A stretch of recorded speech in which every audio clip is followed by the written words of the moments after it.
Since you both have spoken out on the issue of Iran and Israel, I wanted to ask you about this controversy around the Israeli Prime Minister Benjamin Netanyahu's planned address to the U.S. Congress next month about Iran ahead of Israel's election.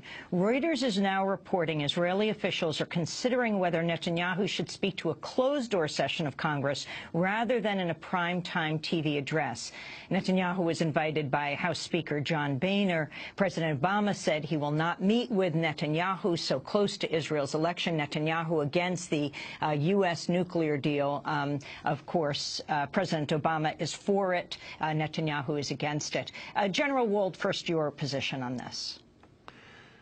It's about a 3-hour discussion, but I think it would be wise for President Netanyahu not to come under the conditions that are currently in effect.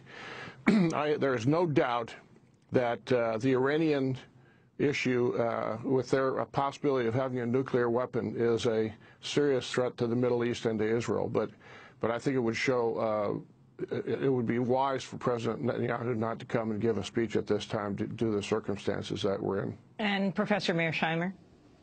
Well, I think that Prime Minister Netanyahu is between a rock and a hard place. He made a really big mistake agreeing to come to Washington to give this talk without consulting with the White House and without consulting with the Democratic leadership in Congress. And there's been a huge uproar, and it's having negative consequences for U.S.-Israeli relations and for the Prime Minister himself.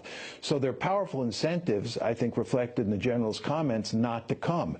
But at the same time, if he were to back down, he would end up looking like he had egg all over his face. So I think no matter what he does, he loses. And the simple question is, what's the least bad alternative?